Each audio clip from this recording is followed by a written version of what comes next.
This is Life in the 1900s newspapers, and today we're in the 1920s with a brand new newspaper, the Denver Express from Denver, Colorado. Let's see what happened in this day in history. The day is October 10th, 1921. Getting down to brass tacks.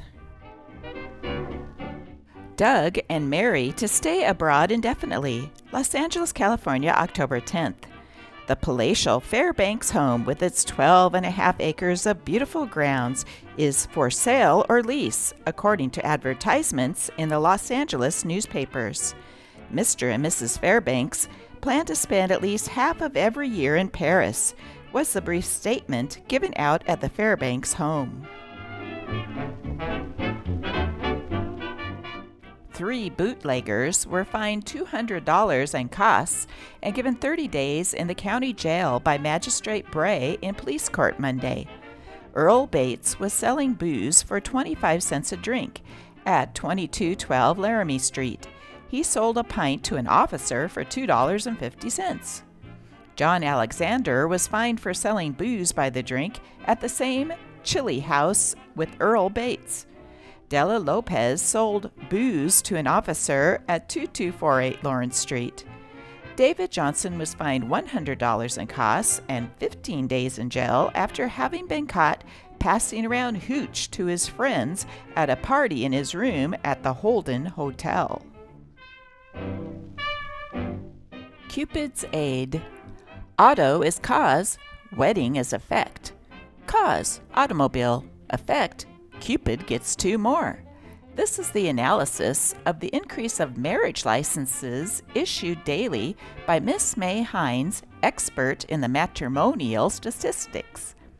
Licenses issued in Denver are showing a steadily monthly increase, the records show. During the last month, 350 couples bashfully applied for papers which would tie the knot. The month before, there were less than 300. The automobile is credited by Miss Hines for her growing duties.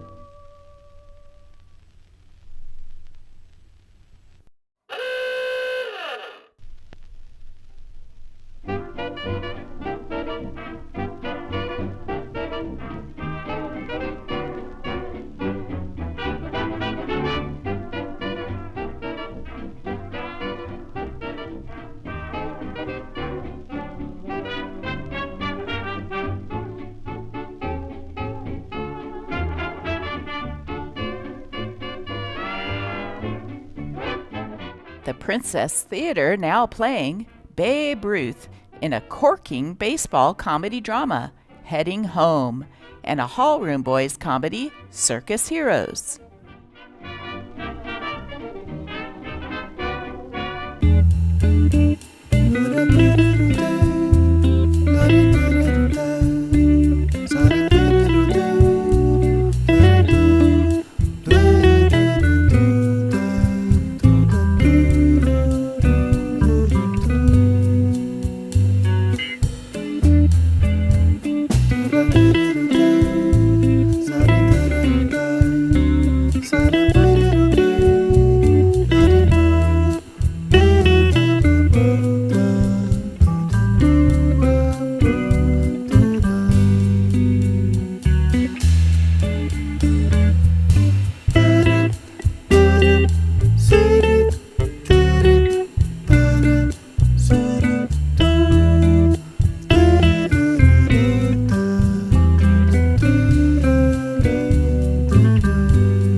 Volvey Theater now playing, direct from 11 weeks in Los Angeles, Mark Twain's greatest comedy, A Connecticut Yankee in King Arthur's Court. Your money back if your sides don't ache. Positively the greatest comedy of all times.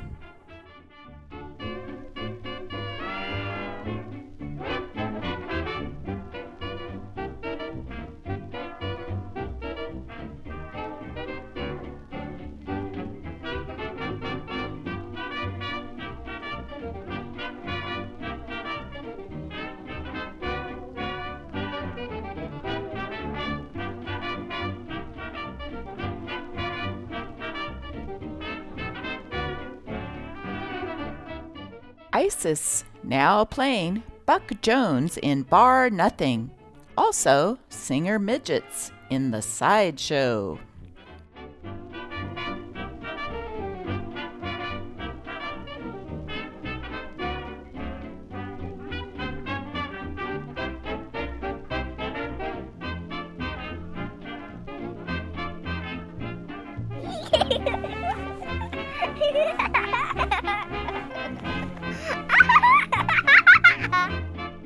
Are you ready for the comics page? Let me know in the comments below if you think any of these are funny. Oh, carry me back to old Virginia, old Virginia. That's what they call close harmony. They're too close. Each one ought to be in a separate state. I'd call it a lung riot. Get that shrill on the end. You could cut a lawn with it. Whoa, awful, awful. Somebody's dragging anchor. Add it ain't tenor, Buster. That's tenor. Now come on, try her over. The Tapioca Quartet warms up for the winter season.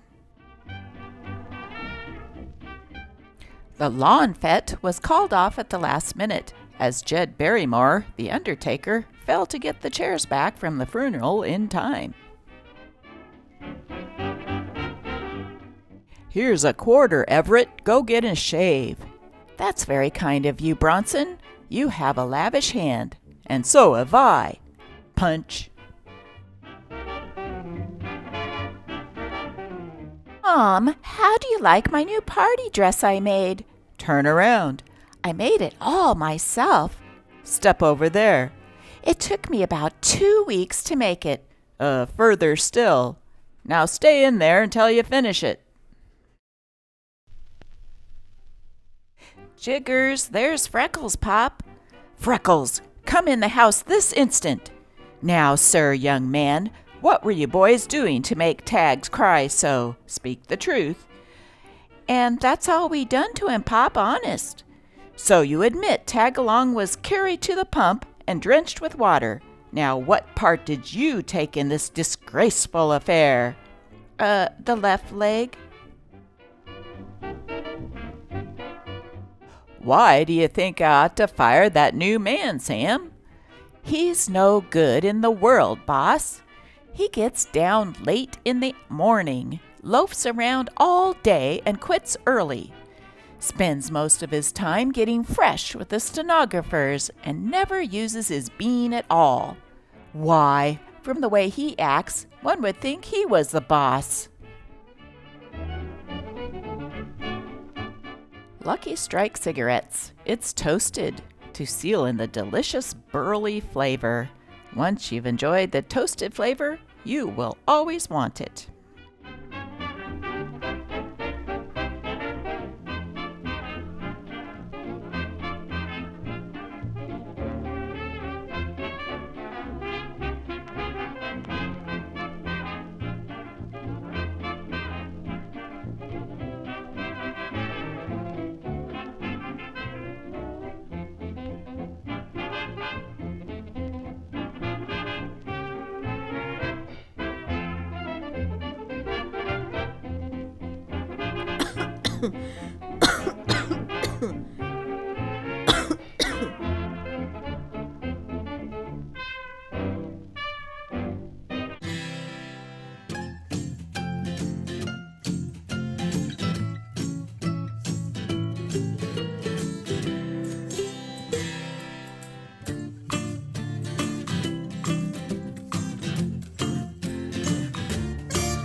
Ah!